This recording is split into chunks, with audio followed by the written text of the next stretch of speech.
Welcome to Whole Lot of Wolves, our Wolves USA Tour recap. I'm your host, Joshua Buckley, and joining me today for this special episode is Danny Paletti from Baltimore. Cheers. Hello. And Alex Patakis from New York.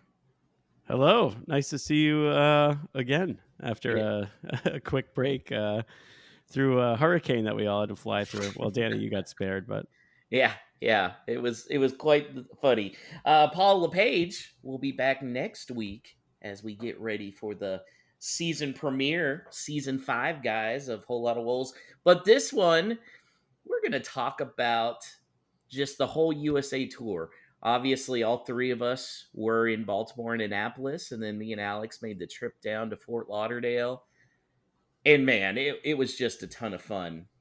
Danny, I mean, what were your thoughts? I mean, it was a real whirlwind, and that's not even counting the hurricane and the tornado that happened in Fort Lauderdale.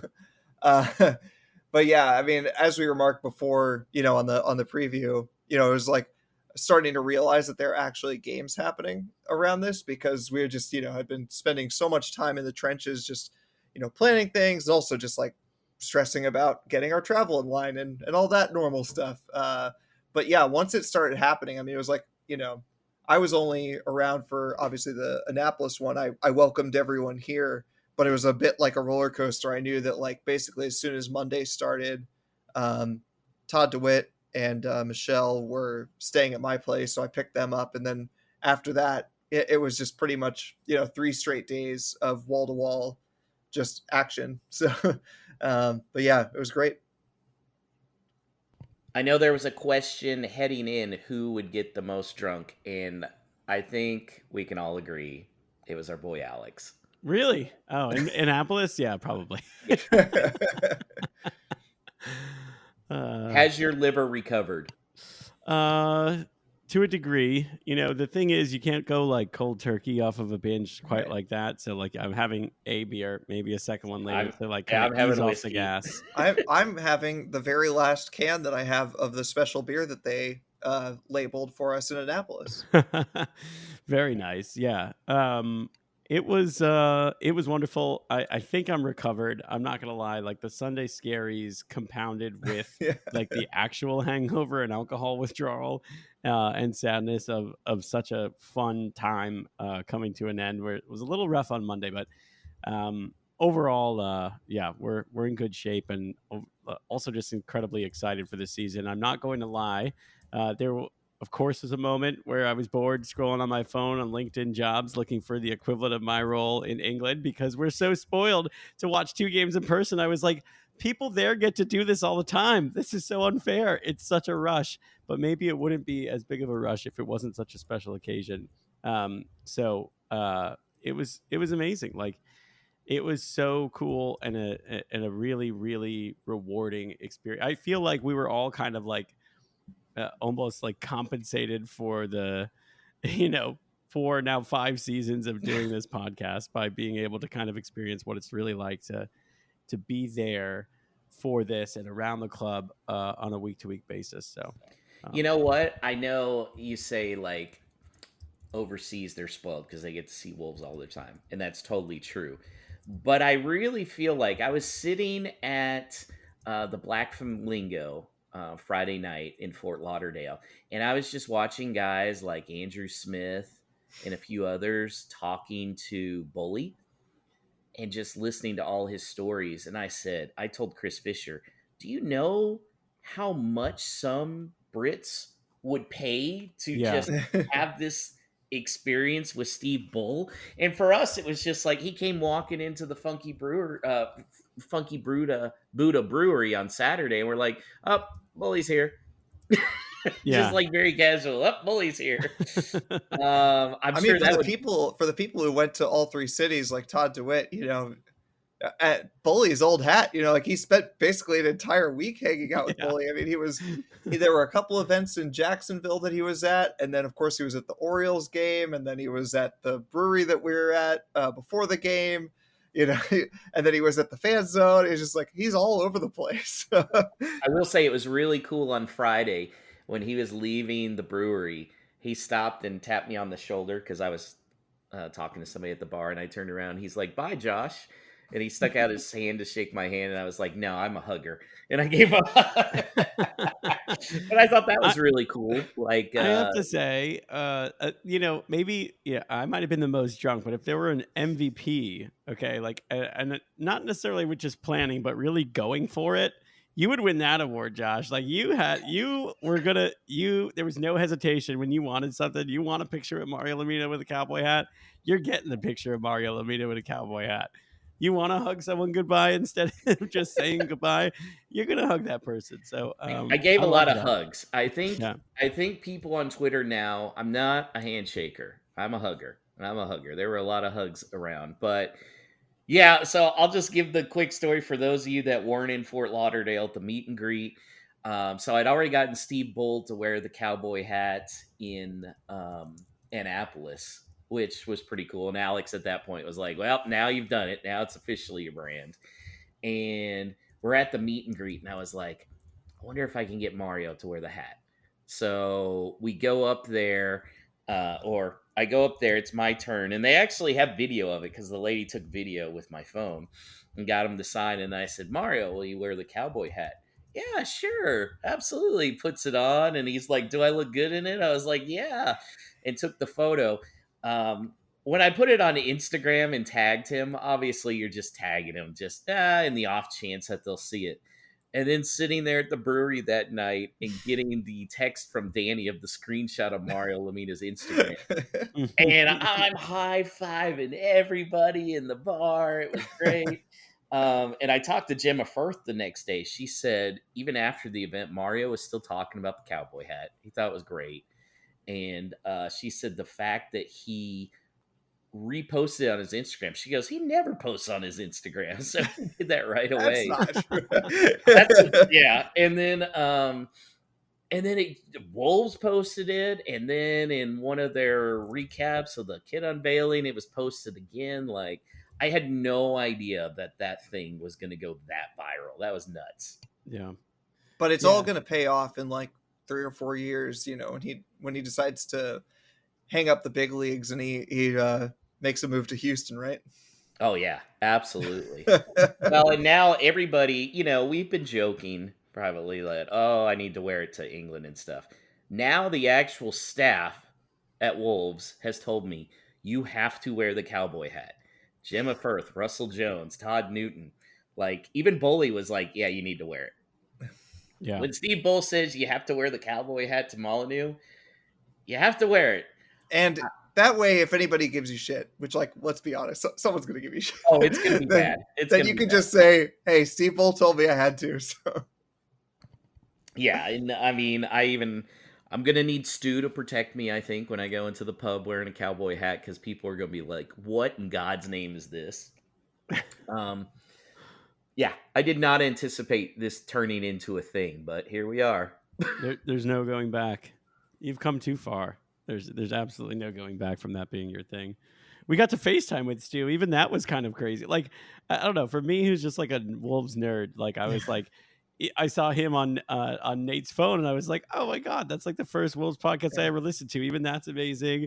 Talking to Gemma and having her like remember our names and things like just Gemma little Firth things like that. Absolutely is exactly how she seems on her videos. Yeah. Super nice. She's a real pro. Yeah, just fantastic. I got to play against Destiny to Saint. Like, that was really sick, even though I was terrified because, like, the objective for everyone, other than not injuring yourself and, like, having to be in the hospital and miss the game in Fort Lauderdale, was not injuring Destiny. And there was it's a friendly match. And we were playing, like, 6-on-6 or 7-on-7. There's kids. There's adults. There's some, there's people who, probably haven't played in any competitive form in ages or ever, but the last like 2 minutes of the game, the team that she had to come on and play for because Andrew Smith did his hamstring, she was going for the comeback, and it was like getting a little. I was like, oh God, I was just like, just please not gonna like try to stop her. I don't care about winning this thing. Oh, that was so cool. Yeah, That would have been great I if was she tried feeding to. my friends over at the Wolves Women podcast. I was feeding them some of the information you were texting me afterwards, Yeah, and hopefully Dan McNamara doesn't listen to our podcast because yeah, she's she's recovering from an injury currently. Yeah, that's what she said, and that's why she actually said, "Well, I'm kind of fortunate to have an injury to have gotten to do this." yeah, because the rest of her teammates are training, right? Like They're going through preseason. They've got yeah, preseason games just like the men's team. yeah. That's what I figured. Well, she got minutes in her legs. Let's put it that I way. mean, so someone posted a few clips, in fact, like several clips of that, and I was watching them on Facebook, and I immediately texted the guy from the Wolves Women podcast. I was like, I don't think you have to worry that much. Like, seeing the level that we're playing at here, I Yeah. suspect she's playing at about 30% and still like kind of holding back a little bit. Oh, absolutely. Yeah, she was not like actually playing. Yeah, I saw some of those clips as well. Really fun. Great time. But damn, it was so muggy.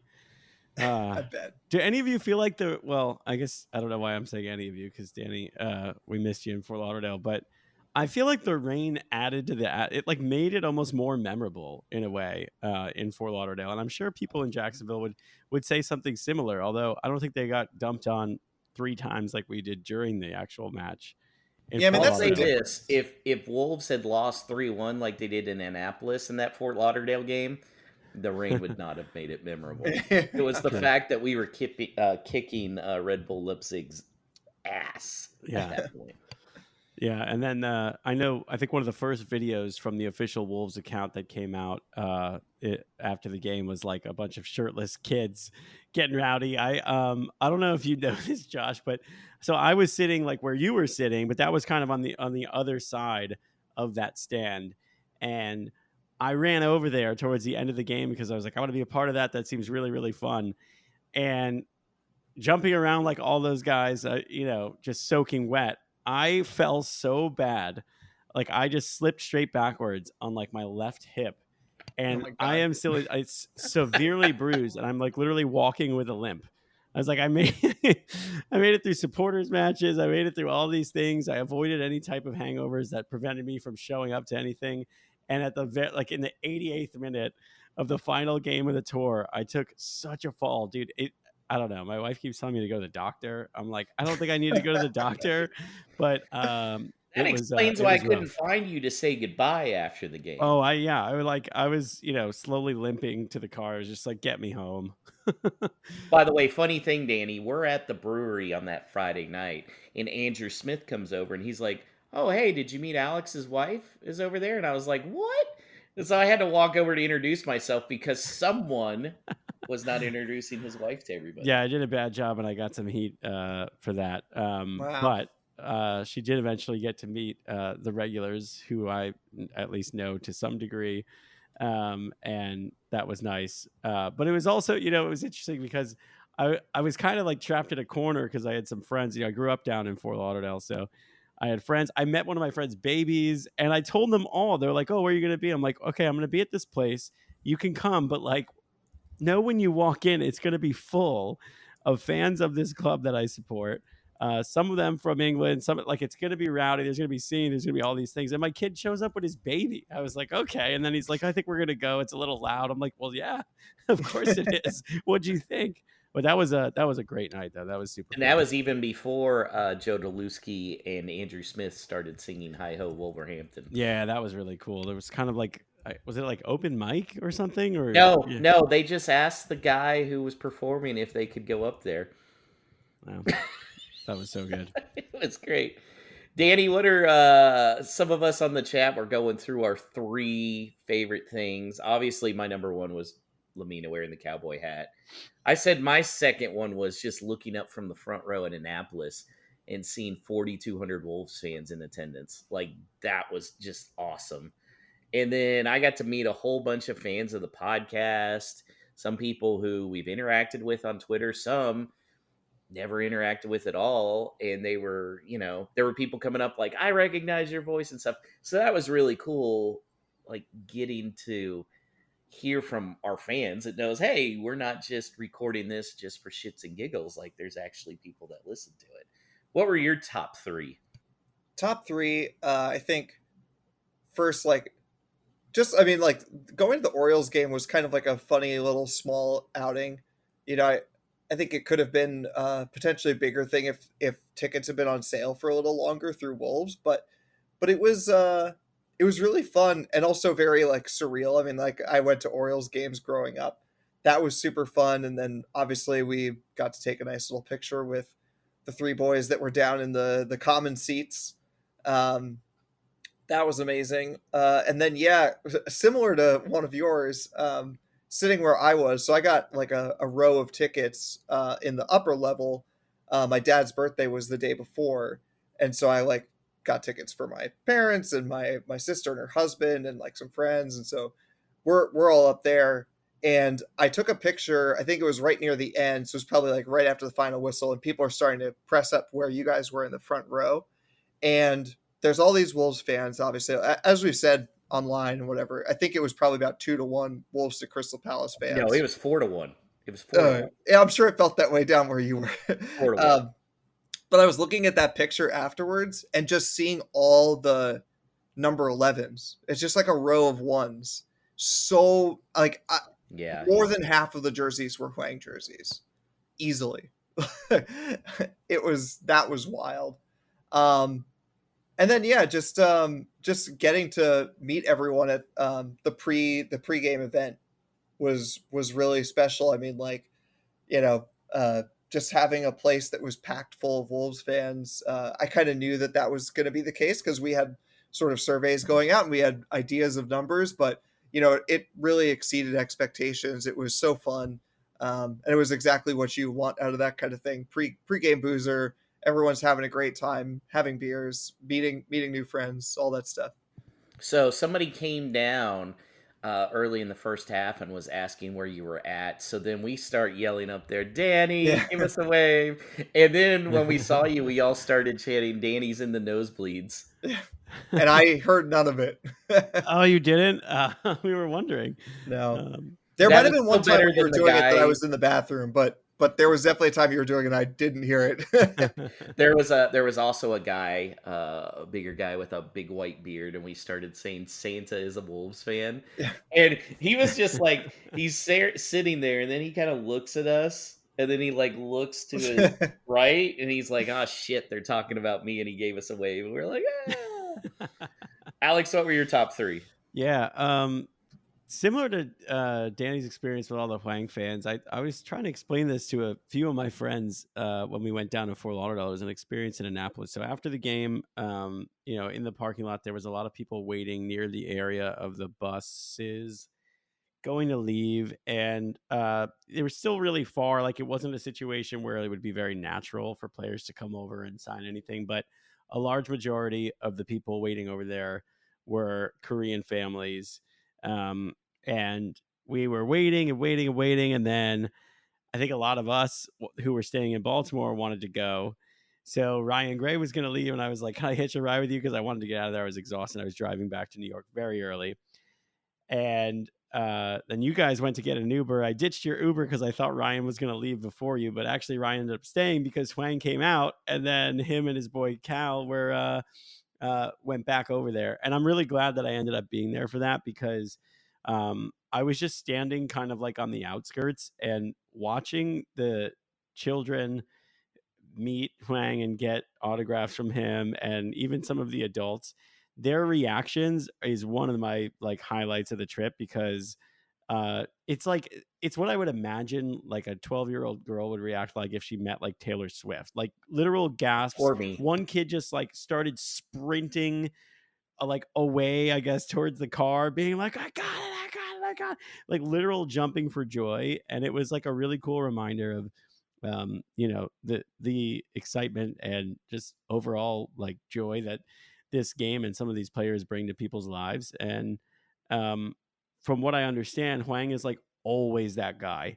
So that's really cool. I feel like I think about him in a new light. And that was sick.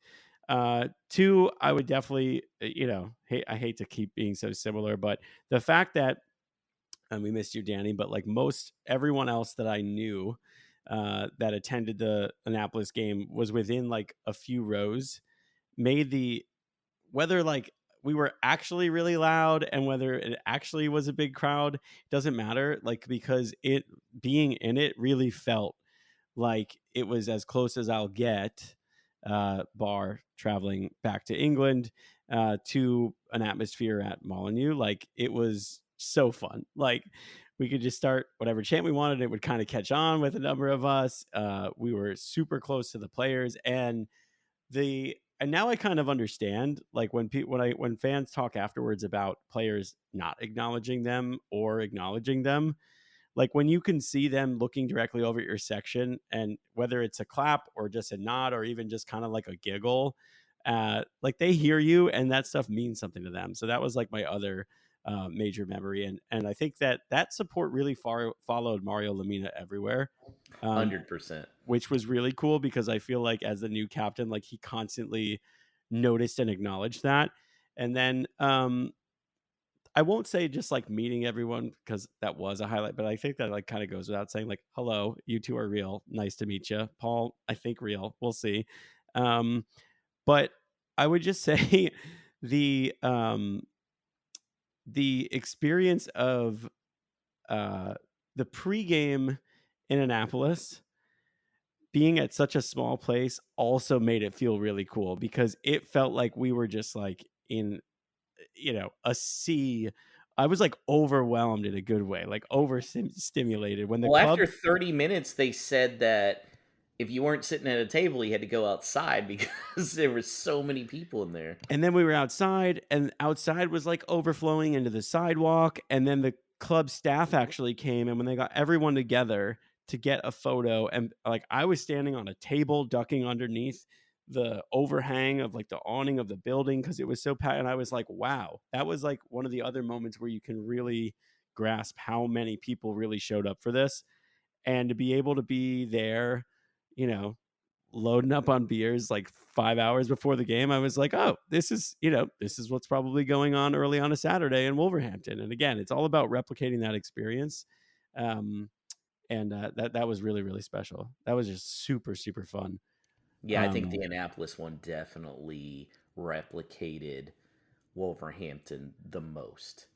yeah, yeah, I would think so. I'm hungry for another experience like that. So overall, just all of it was amazing, though. And I'm sure, like, Danny knows too, like, it being in your like where you're from is also kind of funny. The fact that like my Yeah. brother came to the game and that my wife was there and met some of you guys, like that's just like a thing. I wouldn't necessarily envision that when I first started following Wolves and first started listening to a whole lot of Wolves.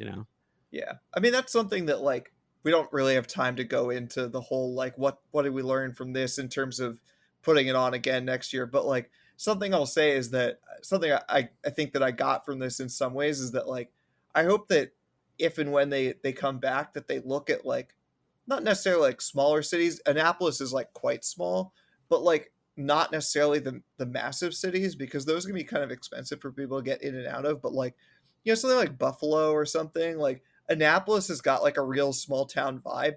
Maybe too much so for like what they would probably want, which is like hundreds or thousands of people. But like, these sort of medium-sized cities, I think like kind of give you in a lot of ways like that same kind of vibe that you want where it's a little bit crowded, if you get a bunch of Wolves fans, it's going to feel packed, and that's part of the fun of that. Yeah. Would you say the same, like the size of the city, but also in terms of where the game is played, like a stadium built for it? Because I just kept thinking, I don't know Yeah. about you, Josh. I kept thinking, and again, I had an amazing time. All of it was amazing. But if I could somehow combine the crowd that was in Annapolis at Right. the venue at Inter Miami, I almost feel like then it would be like, wow, like we would have like packed that stand that we were allotted out easily. Well, Um, that the ticket situation at Fort Lauderdale was a giant cluster. I yeah, mean, to no fault half of the of club or us. anybody, but yeah. I mean, Yeah. the Wolves section technically wasn't open, so it was like some people had seats, other people just come in, blah blah blah. Yeah. So we were kind of spread out and not on one side. I agree with you, Alex. I think if we had all been on one side of that stadium, I mean, we would have had a big portion of that side filled up. Yeah. That would have been. And that's another thing is just now I think I now know more that like you're at the mercy of the promoter in a lot of ways, Yeah. and I have no answer for like how do you find a promoter that's going to like make it massive for you. I think that they did an okay job, but it was spotty, and I think that like having just one side of the stadium open in Annapolis really helped. It probably would have helped at Inter Miami if you just have like one bank of it, and because I quickly noticed when I was looking on social media, like I saw Chris Fisher posting, and he posted the players walking out. I was like, oh, so all my friends are on the camera side, and I'm seeing the other side. Yeah. Although that ended up working out well because that whole bank of shirtless guys, man, I think to your earlier point, Alex, one of the highlights for me not even being there was we're 3-0 up, and Aiden Nori, even though it's like pouring rain, he's just like putting on a show for these guys. Anything that he can do, he will do. He was fully set. I think that was one of those where like, I'm just going to pretend to Gary O'Neill afterwards that I couldn't hear him because of the rain, because he wasn't even like attempting to really progress the ball. No. He was just like playing around with it. The guys were loving it. It was insanity. Yeah, it was pretty awesome. So we did ask to get a lot of thoughts from others who attended, and we got some questions as well on Twitter. So when you put it on socials, Danny, what did we get? Yeah, so we got some that were for kind of like we prompted like let's get some memories going so we can discuss or share or whatever. Some people send in questions, so I'll do the statements first, the memories that people had. First of all, Steve Young, who all of us met in Annapolis, great guy, very nice. Thank you for buying me a beer. That was sweet. Echoing the thanks. He bought me one too. It was great. Steve Young says that during the Orioles game meetup in the 7th inning, so actually the traditional 7th inning stretch, Keith didn't know he was doing this. Anyway, in the 7th inning, Keith, a native of Wolverhampton, whom I'd later find out has been living in Connecticut for 30 years, slowly trudged up the stairs with his head down. As he passed me, he muttered, "This is a tough watch, and there's no singing." Which it is true. Baseball, not a very rowdy sport. I assume that cricket is also not particularly rowdy. Like there are exciting moments, but for the most part, you're just sitting and enjoying it. And at that point, the Orioles were doing very well against the Blue Jays. That was one small consolation for me missing the Fort Lauderdale game, is that the Blue Jays lost both of the games that Nathan Judah went to go see. I will say, yeah, I've been to a lot of baseball games, and I've never stood up the entire time like I did for the Wolves game. that would be tiring, to be honest. All right, so moving on. Charlotte Wolves, of course, probably Brian Donnelly, unless he's passed the control of the Twitter account over, says, quote of the trip, walking out of the Palace match, and a Palace fan said to me, "Tell me about number 37. The guy looks like he smells like honey." So true. Anyone that class is going to have to smell nice too. So that's obviously in reference to Pedro Lima, who, despite a slightly disappointing result against Crystal Palace, I think had some good moments. Yeah. That sucker, you want to talk about somebody that was here in the crowd. Yeah. He was hearing us because he was on our side in the first half. And he was smiling and he was trying so hard to score. And really did score twice. It just, they were at least one of those was like, I would expect that to go to VAR and for it to be a lengthy check. We didn't get like good enough replays. I don't know if either of them were onside, but I think both of them were close. Yeah, and he was getting a kick out of it. And Danny, he also signed your flag as well. Yeah, that's right. One of the few that are like very legible. It's because he's 18 and he hasn't developed like a ridiculous signature yet. So it's just like his name basically. And a smiley face. You say he hasn't developed the ridiculous signature. He put a smiley face in the P. Again, he's 18. Love it. It's all fantastic. Right. So let's get on and get to the questions. So Nothing But Neto, Adam, who we met also in Annapolis. And he traveled down to Fort Lauderdale, right? With you guys? No? No. All right, I think he was just in Annapolis. Having now finally seen the team in person, which players, if any, surprised you based on their performance, positive or negative? Personally, I thought Chiquinho was incredible and always wanted to take on his man. On the flip side, I thought Guedes always gave the ball away. That's it. Mosquera, to me. he was a monster in I Fort agree. Lauderdale. I think he's going to give up some goals sometimes because he takes a lot of chances, Yeah. but he's real physical. And I mean, the chances he was taking were working. So that was the big eye opener for me. That and Rodrigo Gomez and Strand Larson, man, those are going to be two amazing players. I'm really convinced. Yeah. I would I don't know if it's like where we were sitting, but I have a lot of like distinct images of my head of Chiquinho because he was running down that side for a good portion of the Crystal Palace game. So I kind of echo what Adam said. I feel like in person you can kind of get a better grasp for the physicality. Mm-hmm. And you know, we always I feel like there was a point before he went out on loan when he first got into the team where we were calling him like a Dama light. Obviously, he doesn't necessarily have quite the mass that he does, but he is very physical. So I think that stood out.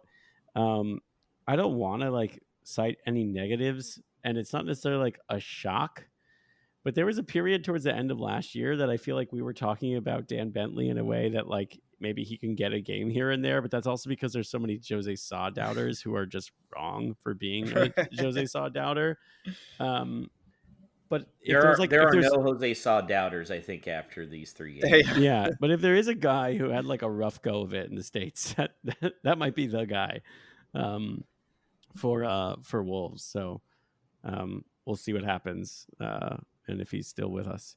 Yeah. I mean, I would say that, just like going to see any sports live, you're so much more confronted with just like how elite these guys are. And even more so because we're talking about a team that plays in arguably the best league in the world. So, I mean, that was just something that stood out instantly as soon as they kick off. And you're just like, these guys are a step above, anything that I've seen live. In terms of individuals, like the Crystal Palace game was a bit just like flat. I mean, even the Crystal Palace side, I thought that on rewatching the highlights, I actually thought that we had a lot of the better chances. But it was much more disjointed than the other two. I mean, it's like midweek between these other two friendlies. We're like playing with a very mixed lineup, as are they. And so like I accept that kind of thing. But it's like it was hard for players to stand out individually. But following on from the West Ham game, I continue to be kind of pleasantly surprised by Luke Kundle. It is very likely to be the case that like we have enough midfielders that he should go out on loan again. So like maybe he doesn't have a future with the team, but like I don't know. I was kind of expecting him to be very much like making up the numbers, like, oh, we need another midfielder here because João Gomez isn't coming back till halfway through. But I thought he really handled himself very well. And I will say that the Crystal Palace game, the one I saw live, was the point at which I'm like fully on board the the Paula Page, Tommy Doyle for future Wolves captain train, because in that first half he was really dictating everything, both like kind of without the ball, like vocally, and also with the ball. So Which I that, did mention to Tommy Doyle as well. oh I said really? we kind of have Well, a yeah, little of running course. bet about it. And he goes, so I said, we kind of have a running bet that in a few years he's going to be captain of Wolves. And he goes, what do you win? And I said, well, we mostly just bet beers and stuff. We just drink and talk Wolves. And Tom King goes, oh, so you're just like us. Yeah, Josh did his best to embarrass me at every moment that we were with the players. I do what I can. Yeah. All right, moving on. Todd DeWitt, frequent friend of the show, and of course, house guest at my house. When in Florida, the players went to a gator farm and went on a fan boat tour. When Wolves come back for another preseason, what sort of regional tourist attraction do you think they should go to? Ooh, that's a good question. I mean, it really kind of depends. If like Buffalo, if they went to Buffalo, you brought that up. That would obviously be like Niagara Falls, Yeah, I gotta right? go to Niagara Falls. Yeah. I don't know. I could see them at some point doing one of those drive up safaris, Mm-hmm. which tend to be popping up in places. Um, in aquarium, like the Baltimore Aquarium that me and Todd did. That would have been a good spot for them. So really kind of depends on where they're at, but that I like that. The Gator Farm was pretty cool video. Yeah. You got anything? I'm trying to think if so they were in Florida. So is it like what specific to where we are? Like, I mean, I don't know, because New York, like, there's a lot of tourist things, Yeah. but I Yeah, don't know because if it was in exactly. Houston, they would go to NASA, Right. 100%. Yeah. So I'm trying to think of something maybe like slightly different for them in New York. I mean, I would definitely say that one of the best things to do would be. I mean, everything here is so heavily revolved around eating, and they're Yeah. so strict about their eating, as we know, and as we learned with Gary O'Neill talking about that on the ENS podcast, and what the rain delay in Jacksonville did to them and their timing of their meals. But Well, maybe since this is a Todd question, the real answer is there was sort of a early period where it looked like the third game might be in Minneapolis. Maybe if they do finally get to Minneapolis, they got to go to Mall of America, Mall of America, yeah. and recreate the opening scene to D2 Mighty Ducks, where they're all like roller skating through the Mall of America. yeah, the physio team is going to have a fit about that one. They're not going to be thrilled. Now, what would be funny is if they went and played up in New England and they went to Paul Revere's house. I don't know, but there's a lot of layers here. Do they go to the site of the Boston Tea Party? That is the question. Oh man. Yeah, I try to refrain from bringing up jokes that I tell on Twitter on the podcast because I think it's lame. But I was pretty happy with when Tom King tweeted about thanks for Good Time America or whatever, like good USA tour, and I quote tweeted it with like, I know we have a mixed past with the monarchy, but you're one of the good ones. And you did ask him about the Swan. I did. I asked him whether by me, which would be scarier, a swan or a gator, since he's been to Florida now. Nice. He laughed and did not give me an answer. Oh, come on. But it was before he went to go see a gator, so Yeah. This is true. All right. Moving along, Stu. This is the last one. Stu, frequent listener, and of course got to FaceTime with all of us in Annapolis. Don't necessarily have to name names, but were most people the same in person as they appear online? Yes. And I immediately said, oh, I'm going to name some names. Yeah, I mean, what are we holding back from? So what I'll say, this is going to be funny. I don't know. I'll hear from these people, I'm sure, about this if they listen. I would say that Nate from the Soccer Neophytes podcast, he's probably going to like this. I'm going to say he is more chaotic in person than I thought he would be. Which, if you follow his travel plans when he's trying to book these trips, is pretty fucking chaotic. Yeah, it was very chaotic. He was partly doing this for business. Maybe he's trying to expense the whole thing. But maybe the most chaotic thing is, in order to avoid paying for the last night hotel in Maryland, he had just gotten a blow-up mattress to put in his rental car so he could just sleep near the airport. And then like his flight was at 5 a.m. or something. So that was kind of crazy. And then in a kind of reverse, and again, she might not take kindly to this, I would say Emma from Twitter, WWFC Emma /Criedwolf / whatever, the one who made the Letterman jacket, less chaotic in person than I thought she would be. Maybe it's just all the like crafting stuff that she does, and I've known a lot of crafters in my time. But very, very pleasant, lovely person. I wish we'd spent more time together, but it was during he had been a in the super front busy row part. with the rest of us. He would have gotten to spend plenty of time with her. Yeah. I thought it was great because Alex and I and Mike Moser and Nate and Brian Donnelly were talking the night before. We're like, is she even real? Is she an AI? We're not really sure. And so then we're at Forward Brewery, and I turn around and see the Letterman jacket, and I was like, oh my God, she's real. It's real. And that photo actually got more likes on Twitter than Steve Bull with the cowboy hat on. I mean, it's an incredible piece of work. Yeah, that and Judah was quite impressed with the Letterman jacket she had too. Yeah, he would be. Any other notable people that you met from online who either lived up or subverted expectations? Gemma Firth was exactly how she is. Yeah. On socials, just a delight to be around. Yeah. I would say a small highlight for me was I gave her, of course, one of the Baltimore Wolves pins, And then obviously she put it on right away, which was very, very sweet of her. And then of course seeing the next day the like, look at the great time we had in Annapolis, and she's doing the presentation stuff and she's wearing it the whole time. That was cool.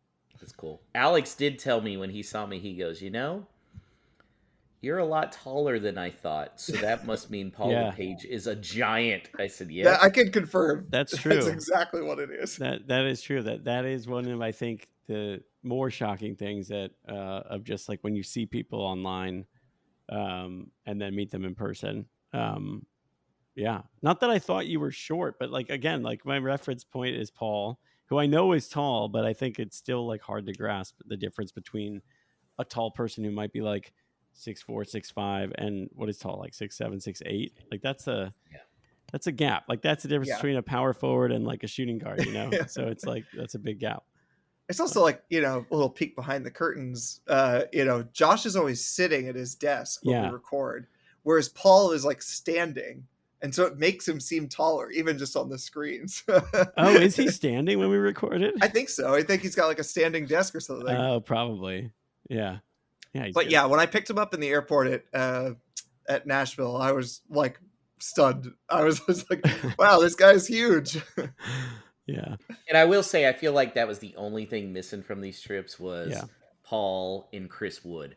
Wish those two could have been there because of all that they've done for Wolves in the United States, just with all their social media. Paul obviously started this podcast. Chris Wood started Wolves in USA. Like those were two that I think everyone agrees we wish they could have shown up. That would have been just the icing on top of the cake. So we did mention a few of these people already, but we all consider them members of the Whole Lot of Wolves and Wolves USA family.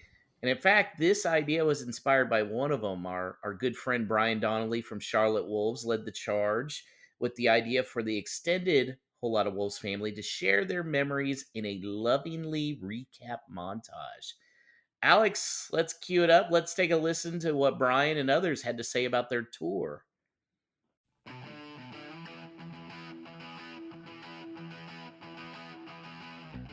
There were so many great memories from this experience, but there's a couple that really stuck out to me. The first is when we arrived at the Jacksonville Stadium and went to open the doors and the skies just opened up, like raining so hard I couldn't see the stadium and the 200 yards from our car in the building. We finally made a run for it, my son and I, and halfway through I just hear, "Brian!" And I look over my shoulder and there's Todd DeWitt sitting in his trunk of his car trying to tailgate in the pouring rain. So we had to stop and say hello, a person I've never met in person before, but I've been talking to at this point for a couple of years. It was so exciting to meet him, but again, it was pouring rain. So we ran inside, got through security, get in line, and I look up and there's Jafo.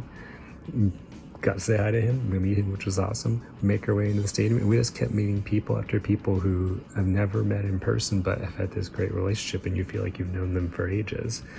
And it just made the whole thing feel like a very familial, collegiate atmosphere, which was amazing and I loved. And then obviously the game itself was a blast, and seeing my son see his first game and experience that first goal and watching him and his buddies just go mental when Cunha put that first one in is probably something I'll remember for a very long time.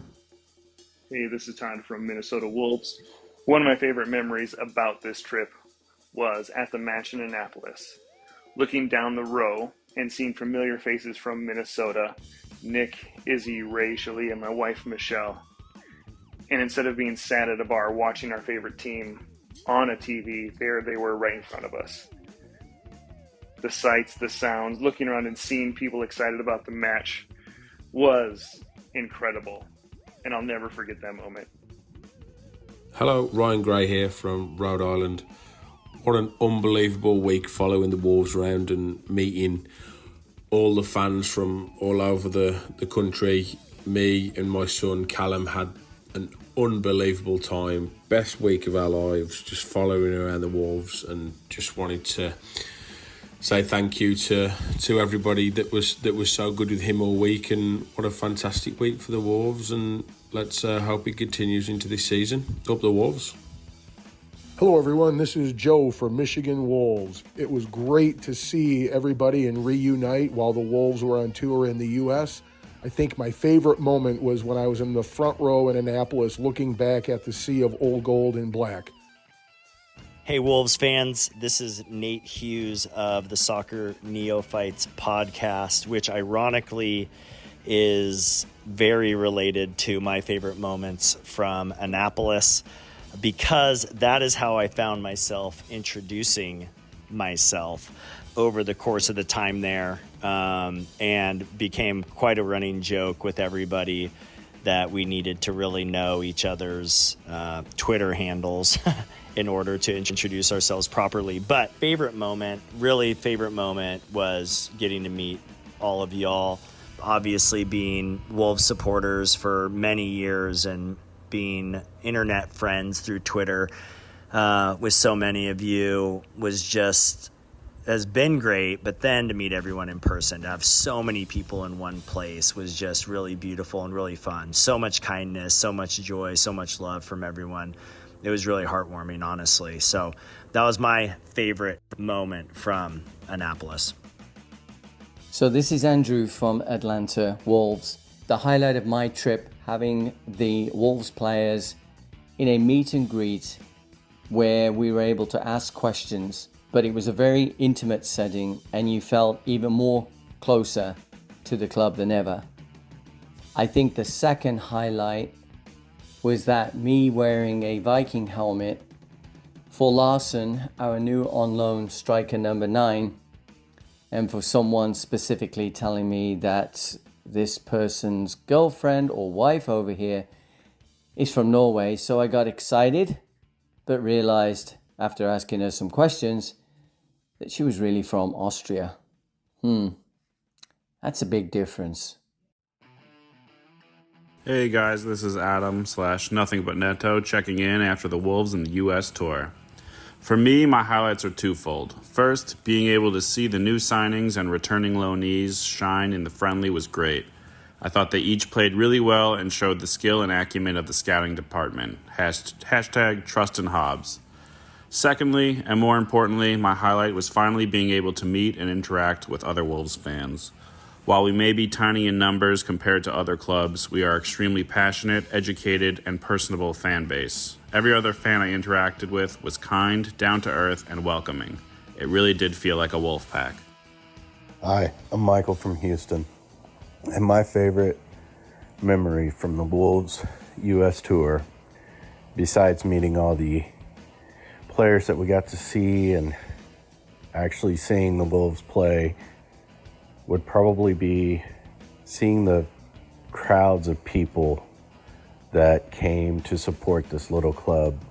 We started out not knowing each other on day one for most of us, and by the end of it, we were one big family cheering on the Wolves. Hi, my name is Emma, and I personally thoroughly enjoyed meeting the people I'd known for ages online in person. I was in Annapolis. The US is pretty big, and despite our intense passion for the club, the dispersion of Wolves supporters throughout the country can make it feel a bit lonely in the sea of Big Six club supporters. US Wolves supporters are super loyal to this club for a reason, and to have us all together, like to live and be and partake in that passion, was pretty unforgettable. I don't know, there's something special about being away from Molyneux, yet feeling just as intensely as I do when I'm there, when I'm surrounded by other supporters. I don't know, distance didn't quite matter as much, especially when I finally got to be with people that I'd cared about for so long, whom I've known for years, yet never been able to be with, never mind watch a match together. So it was pretty special. Hey guys, Dave with New York Wolves here. A couple of quick thoughts on the US tour that Wolves just completed. I was tempted to send you an empty message to represent how speechless I am at how awesome this tour was. But I think the moment that really sticks in my head was I was near the front in the Annapolis match and I turned around to see a sea of old gold and black shirts filling not one level, but both levels of our side of the stadium. And I remember just standing there shaking my head. I knew we had good support in the US, but I was just shocked at how many people came out and supported the team in all 3 matches and all of the meetups. I think the other thing that sticks in my head is quite a few people said they came because they sort of liked Wolves or they were casual fans, but then remarked, we're in the pack now. So I think the tour was an incredible success, and never in my 34 years of living in the US did I ever think that Wolves would come here, well, and certainly not that we would have that level of support. So it was absolutely amazing. Hi, I'm Chris Fisher here in Fort Lauderdale, just down the road from Inter Miami Stadium. And I got to tell you, the top 3 moments of the Wolves trip here in Florida. First, I'm going to lead off with just seeing the old gold. It's been 40 years, basically, since they've been here in the United States. And to have 2 games in Florida where they won both of them, that was just incredible. To meet Gary O'Neill and the players was just amazing.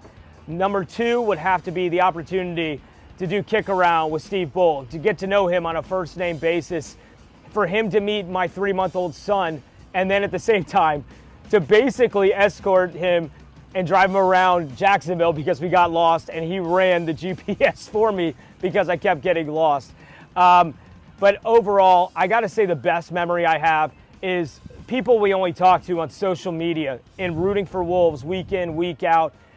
To meet them face to face, it felt more like a family reunion and a class reunion than people I've never met before in my life. And those are memories I'm going to cherish for lifelong. And I hope that it's an opportunity that we prove to Wolves that they can come back to the U.S. and have a fantastic and successful trip. And it won't be too long before we see the old gold back here in the Sunshine State. Well, that was awesome, guys. Obviously, everybody had an amazing time, and as Steve Bull said at the Q&A before the Fort Lauderdale, there's no reason for Wolves not to come back again soon, and I think all these memories made kind of prove that. But we probably need to talk about the games, huh? I mean, I suppose. I mean, here they are. They came. They played 3 preseason games. We were at 2 of them. Even though they lost the Crystal Palace game, I think we kind of saw the lineup that they came out with. It was very young and a lot of bench players. And then when more of the starters came in the second half, they played really well. Yeah, it was something that was like, because it was so kind of start-stop, as I said, it in person, it was like, I wouldn't say it was disappointing. I was having a great time. There were Wolves fans everywhere, but it was like you never quite got that like momentum where it felt like, okay, we're on top now and we're building something. And I think that has a lot to do with just the lineups that we had to play. It was a little disappointing that some of the bigger stars couldn't end up playing even a few minutes at the end. But then again, that's what Gary O'Neill is being paid all those dollars for. And if it helped us to achieve the result that we did against RB Leipzig, then I'm fine with that. Yeah, Alex, I mean, we saw a lot of the big guns, especially guys like Neto and Semedo and a few others came out there in the second half, and man, they looked dangerous.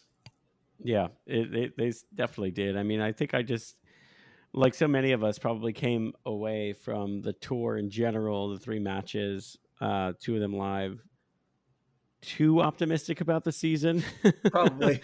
Like I almost feel like I need them to not look that good at Molyneux on Saturday, although I want them to impress and excite the actual Wolverhampton faithful. But yeah, it's hard to come away from that not wondering, how they would stack up against the rest of this league with their true best 11. Which I think we still don't necessarily know what that will be, because there was no Cunha in Fort Lauderdale. There was no Cunha, and if he's back in the team, what does that mean? Because Neto would certainly be one of them as long as he's still here. So the whole we still have outgoings thing, yeah, I get it. But in the brief moments that we saw the 4 who were on international duty for the Euros all come on at once,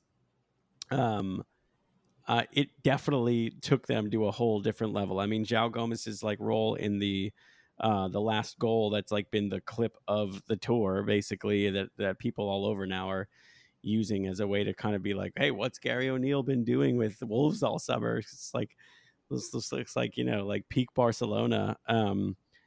Semedo, I think, like, while Lima is awesome, as Gary O'Neill said himself, he's not necessarily going to throw him out there against Martinelli or any of Chelsea's 15 wingers, which he said, by the way, that was my favorite part of the ENS interview, is that the sarcasm and snark when referencing Chelsea and all their like 15 or whatever, so wingers.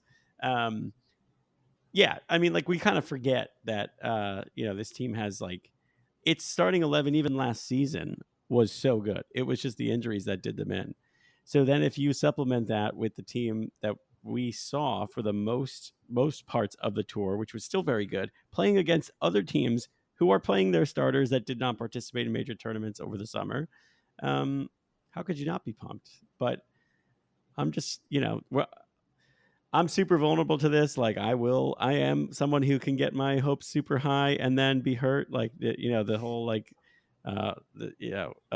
Michael Scott, like, The Office meme, like, no doubt about it, no question about it, I'm ready to be hurt again. Like, that's exactly me right now with this Wolverhampton Wanderers squad.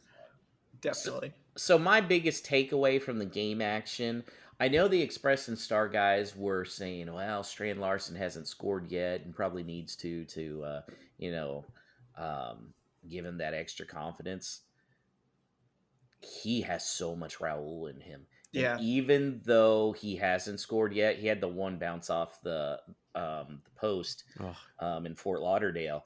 He's finding ways to assist in games. I mean, and it's like, it's just, you look, he's got clever little moves. He's always seems to be planning a step ahead, which is something I feel like we've been lacking.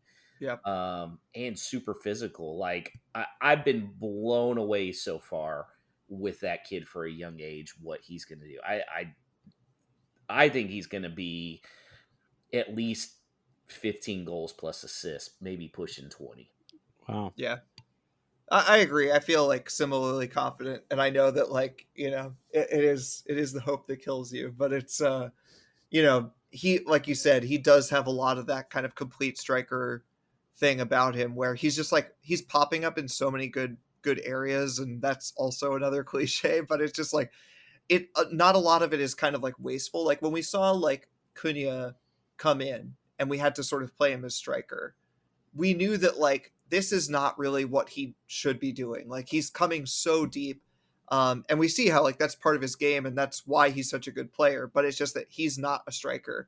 Whereas Larson is just like popping up in such dangerous areas. Even if it's out wide, it's always like for a good reason to progress the play closer to the box. And that was the other thing that I noticed, especially in that final game, which, like, obviously we were sort of running rampant for periods, but so much of the play was when we got the ball was about progressing towards the box. It was just like, I think we've suffered a lot in the last few years of overplaying, of trying to find sort of perfect ways around the box to get like one pass that'll then set up a shot. But instead, we're actually like making progressive runs and progressive passes to get it into better shooting areas. And like Josh said, like, I have a lot of hopes for Strand Larson, not just because of what he brings, but also think that the way we're playing is going to feed him a lot better than we did with, like, Fabio or whatever. Alex, what was your biggest takeaway?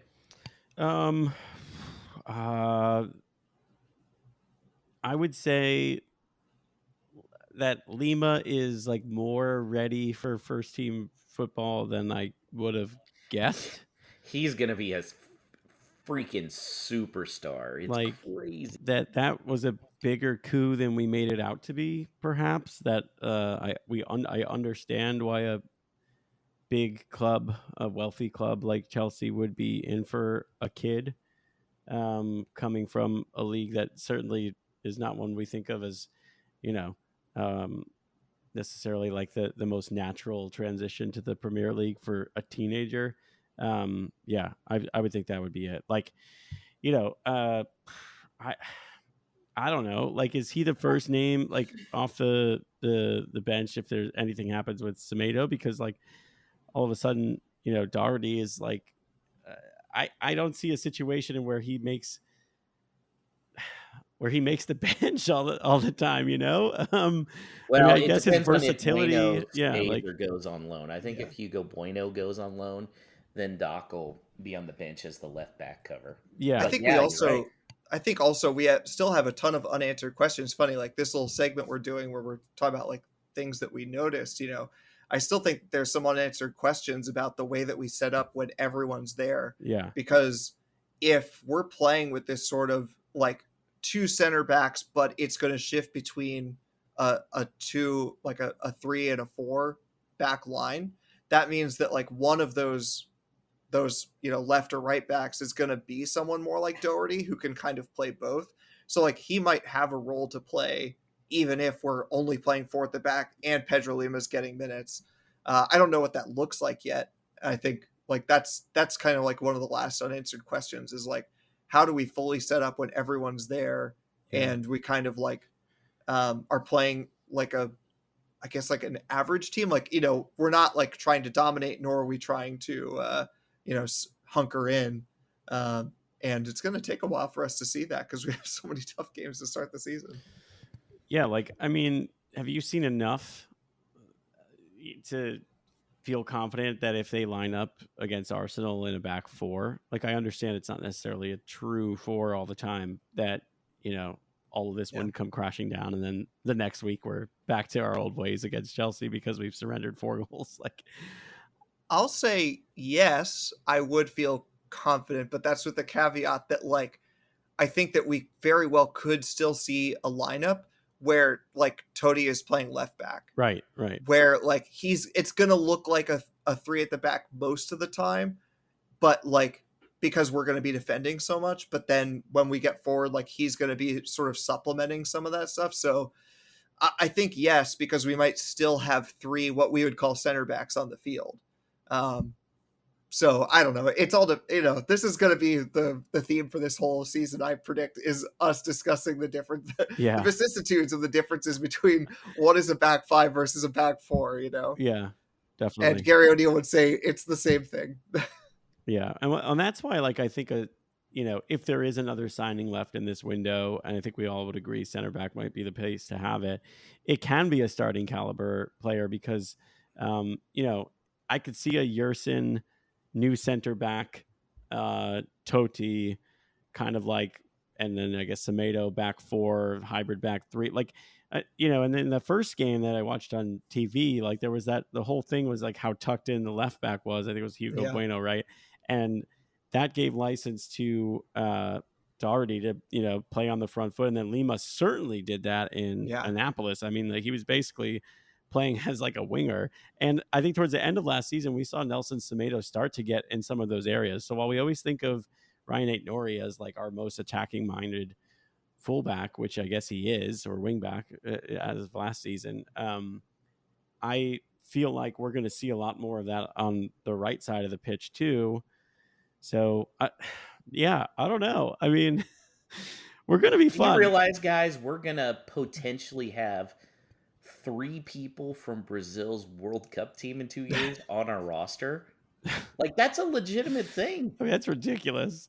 Who would have thought that? That just blows my mind. I was so good Brazil team too. We have barely even mentioned Rodrigo Gomez, who we're going to do our predictions next week.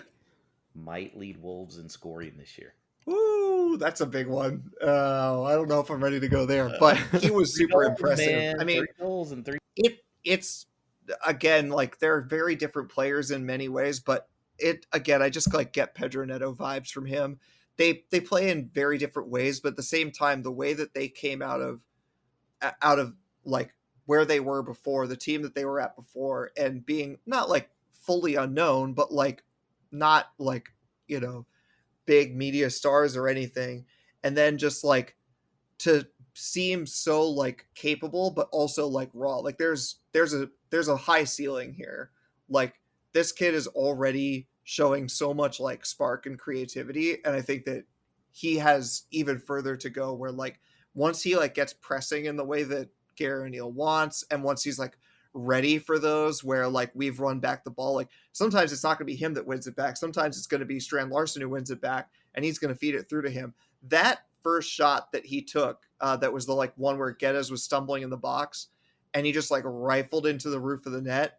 I mean, I know it's preseason. I mean, the pressure's not really there yet, but like that still takes a lot of talent to like put that in, no mistake, don't put it over the bar, and the keeper's running out at you. I don't know. I was very impressed throughout the tour with him. And he's got a hot girlfriend too. Who was Which, sitting like, right as we by all us. know as we all know from Moneyball, that means he's very confident. Yes, of course. Yes, Brad Pitt agrees. She was sitting right by us, and there was a moment where she noticed us recognize her that then I felt extremely awkward because we're like looking up and you could see it register in her head being like, oh, they know who I am. And she literally like she's turned wearing a Rodrigo Gomez kit. Yeah, Like, I come know, on. but she literally turned to who I think is Rodrigo Gomez's dad, who she was with, and was. kind of like buried her head in his shoulder, like laughing. It was like, oh, sorry, I'm not trying to creep you out. I'm just enamored that you're here. Again, that was the alcohol talking, right, Alex? Yeah, I mean, a 7-hour pregame. I mean, come on. Yeah. It's like it was a lot of Well, work. I was losing track of beers because I was not paying for all of them. People were buying me drinks, and God bless you all you listeners. That was great. One little footnote, I guess, before we move on. You know, if we're talking about things I noticed this preseason, I'm gonna do the dirty work here and be the consummate hater that I am, and noticing that West Ham shipped 6 goals during the Stateside Cup. desperately need a defender. Yeah, And the fans are already turning on really Kilman. taking some L's out here. The fans are already turning on Kilman too. I cannot wait for the first Gambolage interview. It's going to be sweet. Also, just because I had to remind myself like how many goals they let in, I looked them up. You know, on the 20th, before they flew out to the U.S., they played Dagenham and Redbridge and won only 1-0. Dagenham and Redbridge are I believe in the National League, so they're in the 5th tier. What are they doing, man? What was their West lineup Ham's like for gonna that? be I in. hope that the lineup for that was kids. Anyway, I'm going to stop hating on West Ham. I don't actually have any problem with West Ham. I just don't really like Ewan Lopetegui much anymore. So, guys, as some of you know, me and Danny did some of the planning for the tour. We were kind of like the unofficial planning committee. So we definitely have to give some thanks out there. Joe Delusky, who was fantastic in typing up these communications all over the place. Dave and Kristen Copey, who went to all 3 locations. They did a good job with Jacksonville. Andrew and Patricia Smith. Trish, the master Really of the just Trish. signage.